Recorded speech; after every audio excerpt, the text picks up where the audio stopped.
Welcome to Off-Grid News, the news that's not fit to print. Today, local health departments in Missouri stop all virus work after a court ruling and an AG letter which included tracking prevention work such as contact tracing, quarantine policies, case investigations, and repealing the mask mandate. These stoppages stem from a ruling last month by a Cole County Circuit judge who said local health authorities do not have the authority to impose public health orders. Opponents are disappointed that the non-elected officials don't get to be supreme leaders over the peasants of Missouri. Proponents are happy that freedom is still possible in Missouri.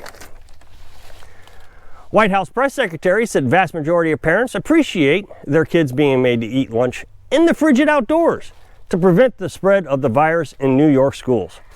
Opponents of this ideal are frustrated that frostbite doesn't get as much consideration as the virus. A new CNBC survey finds Republicans has the greatest advantage over Democrats in the history of the news outlets polling in this matter. Republicans hold a 10-point lead over Democrats on the generic ballot, with midterms less than a year away.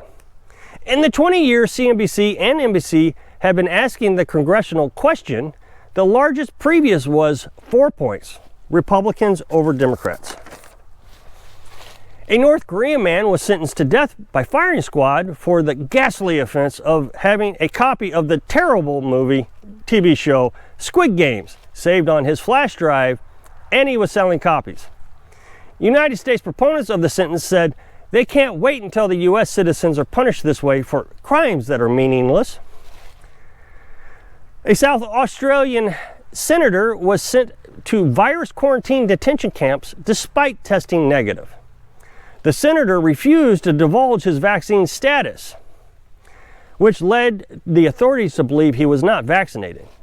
To make matters worse, the authorities contacted the media 10 minutes later and informed them of his crime not to divulge his vaccine status. Now the senator has received a $4,000 bill to cover the cost of his stay at the quarantine center. FDA officials reach out to Google lobbyists to specifically request that a video touting the potential effectiveness of a little-known drug not even available in the U.S. to be removed. The request was so ridiculous, even YouTube, owned by Google, thought the FDA had gone too far and denied the request. Proponents of the FDA's request think YouTube needs to rethink its free speech policies. CBS News reports that 1 year after the FDA approved the Pfizer vaccine, more than 480 million injections have been administered and just over 60% are fully vaccinated. But even with those protections, case numbers have gone up 25% in the past 2 weeks, or 120,000 new cases per day. 90% are from the Delta variant, not the Omicron variant. A backlog of 96 container ships are awaiting to be unloaded at the ports of LA and Long Beach, California. U.S. Logistics Manager Index, which is a measurement, does not show any improvement in the supply chain issues. Google tells employees it won't raise wages to keep up with inflation.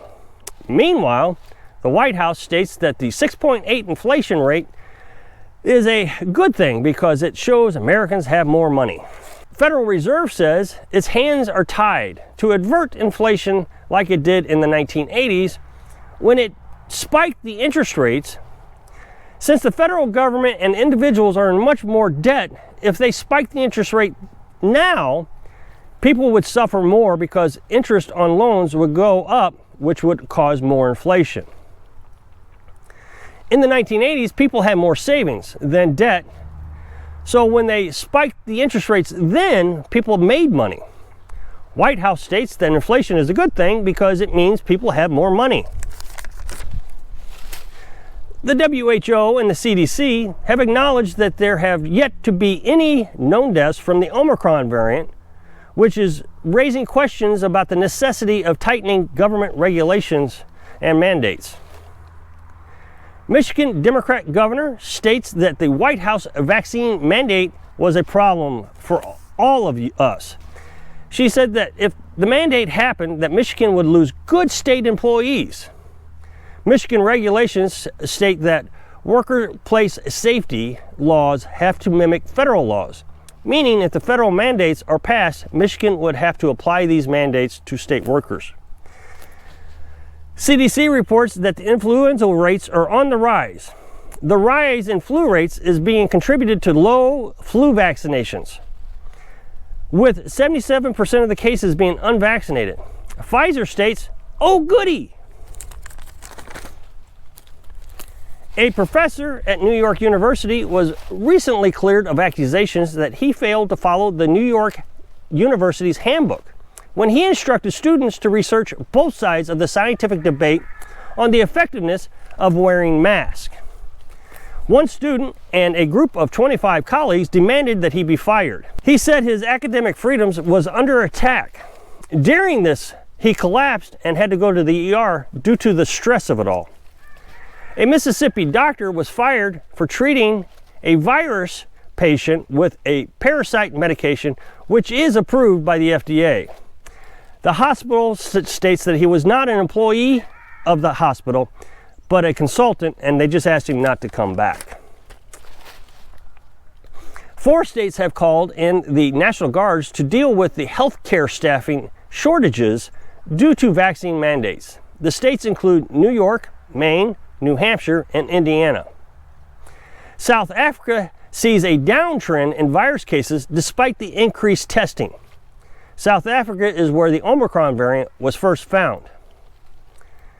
An anonymous businessman is spreading Christmas cheer by handing $30,000 in $100 bills to the residents of the San Carlos Apache tribe in Arizona.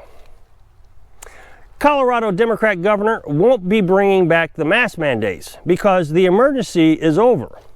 However, public health experts say wearing masks is needed to prevent the flu. Pharmaceutical companies, healthcare workers, and politicians have done much research and has determined the new buzzword for 2022 is, you guessed it, influenza. CNN staffers charged with trying to entice young girls to engage in very inappropriate adult activities. This is terrible. When we talk about illegal adult activities, I'm talking about use your imagination. I don't want to even talk about it. He is charged with 3 counts of using a facility of interstate commerce to attempt to entice minors into illegal adult activities. He used Kik, K-I-K, I've never heard of it, and Google Hangouts to communicate with people who presented themselves as the parents of the young girls. He sought to persuade the parents to allow him to train their daughters to be submissive in adult activities. In one case, he transferred $3,000 to a woman with a 9 and 13-year-old daughters for plane tickets. When the girls arrived to his home, the children was directed to engage and did engage in illegal adult activities. Longtime Sunday morning Fox News host Chris Wallace resigned from Fox News this week. He will be joining CNN's streaming service early next year. Apparently, this came as a shock to absolutely nobody. Most people saw this coming when he whined and complained about the presidential candidates not listening to him during the presidential debate. CNN states that they're very happy to have Fox News' worst host join them on CNN to replace CNN's worst host, Chris Cuomo, who was caught helping his brother hide information about illegal activities his brother was doing in the governor's office of New York. So that's all the news that's not fit to print. Thanks for watching.